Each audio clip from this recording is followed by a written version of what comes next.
Now, I want to be honest about something. Passive income really isn't passive. But really, I want to redefine and have a new definition for that. It's actually scalable income. You still have to take the time to market it. Sometimes you're delivering it too, if it's a workshop, if it's a training, etc. A lot of things like a checklist, you may never, you just look at once a year and see what you need to update, but you will spend time marketing it.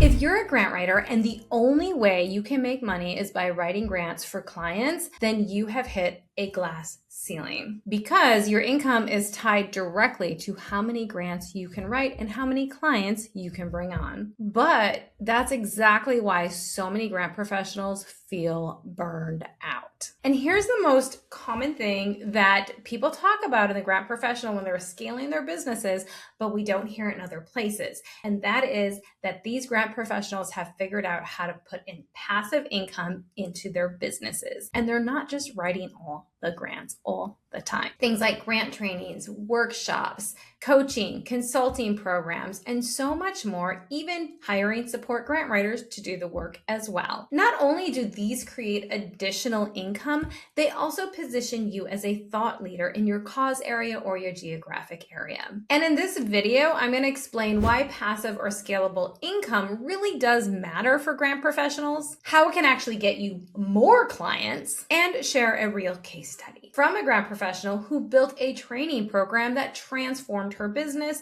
even when federal grants paused in 2025.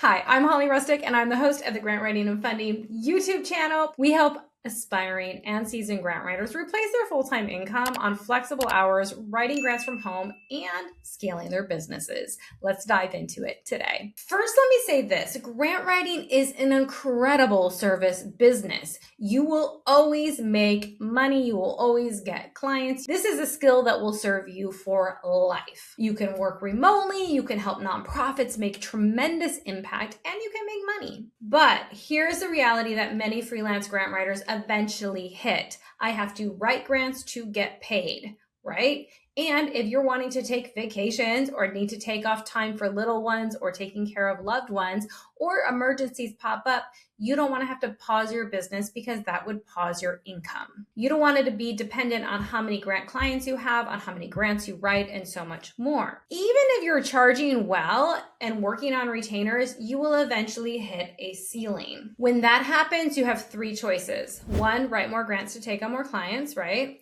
2, hire support grant writers, or 3, create scalable offers. And maybe there's a combination of these as well. And this is also when you start shifting from freelancer to CEO. So let's talk about the CEO shift.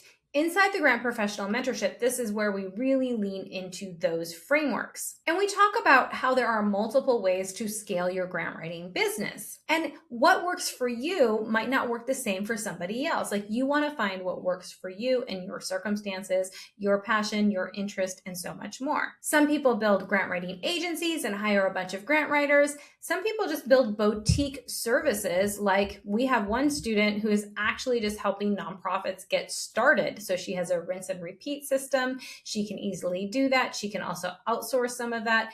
And it is amazing. But another path is scalable educational offers, right? So this is like nonprofit grant trainings. And I say everybody in the mentorship should offer at least one training every single year in their community or their cause area. We'll get more into that. You can also do consulting programs, online courses, online programs, and so much more. Even like templates could be a passive income for you, grant readiness templates that you charge for. And these allow you to earn income without writing every grant. They also support more nonprofits or businesses or whoever your target audience is. And they position you as an expert in the field. Most importantly, they increase your credibility in the marketplace, in the industry. An example is Fielding, and she was almost entirely referral based when she first started in the mentorship program. We really wanted her to do a training. So she did, as we say, we want everyone doing an annual training. She did put together curriculum. She did do a training for writing federal grants because that's her niche. And she did it in her community. When she had that, she made money from it. But more importantly, she then turned that into an online program, the Federal Grants Accelerator, which is now doing phenomenal. And this all happened in 2025 when she, as a federal grant writer, actually lost a lot of revenue in her federal grant writing clients. So this filled that gap, and now it has taken over that gap.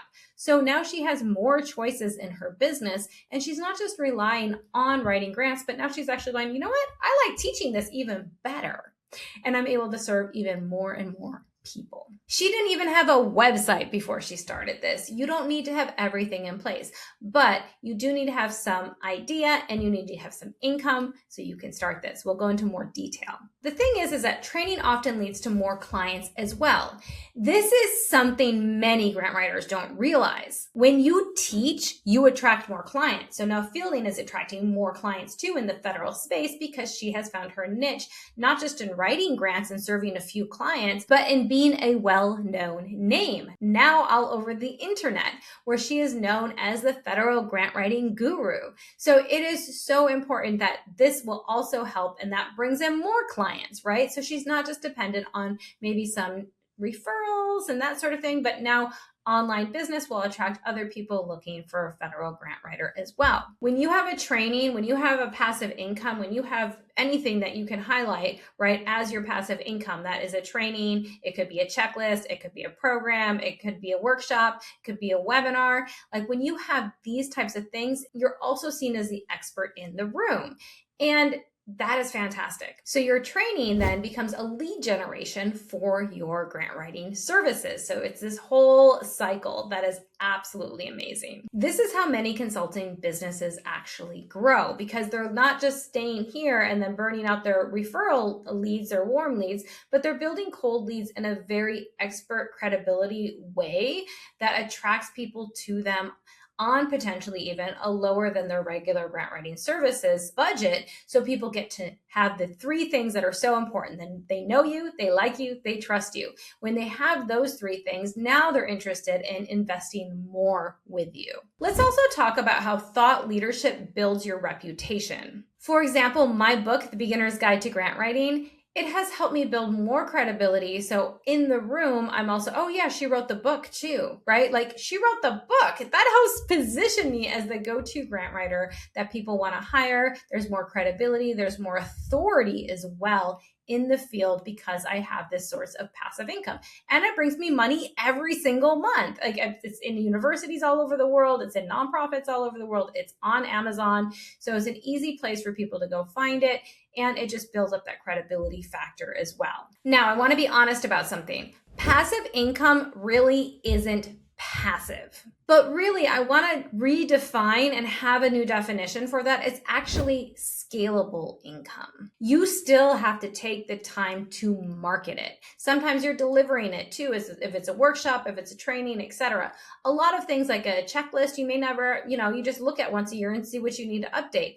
But you will spend time marketing it. Now, you may develop ads that kind of go on in the background, and that's cool too, but you still got to pay attention to it. So I would call that more scalable income rather than just completely passive income. But I use the phrase passive income because that is what the mainstream phrase is right now. But you can start moving beyond more hours to more money because you don't have to spend the same amount of time like grant writing services to make the money. It can be more scalable. If you teach one class and it's taking the same amount of your time to develop the slides, the same amount of time to actually deliver the training, but you can add more and more people and repeat it. You don't have to develop new slide decks every time. You're actually reducing your overall time while increasing the amount of money that you can make. Amazing. So when should grant writers start looking into passive income? I would say first focus on getting some clients in the door. Get some experience to make sure that you have a grant writing business set up, that you're familiar with grant writing. That can be helpful in your confidence level. And build up some systems, right? You don't have to have it all figured out. Part of your strategy for marketing might be doing a local training just to get people in the door and to get your first client. That might be part of your journey. But I would say if you're really focused on making this a part of your business that is always going on, it is nice to have some client revenue first, to have some testimonials, to know how to do what you're going to be doing, and then to create some training on it. Do you need to be 2 decades ahead of everyone else? No, you can just be a minute ahead, right? It is absolutely fine. But I will say, if you're trying to get clients, you're trying to do trainings, you're trying to do passive income, you're trying to do it all at once, you're not going to do anything very well. First, get a couple of clients under your belt, create some income so you can have a little space so you can create your passive income. The truth is, grant writing is an incredible skill, and some people, that's all they want to do. But a lot of people get to the point where they do want to build something scalable, where they will want to build something that also helps with lead generation for other leads other than referrals into their business. And you can build this that will last for decades. For more information on how to build scalable grant writing businesses, make sure you subscribe to our YouTube channel and check out our Grant Professional Mentorship.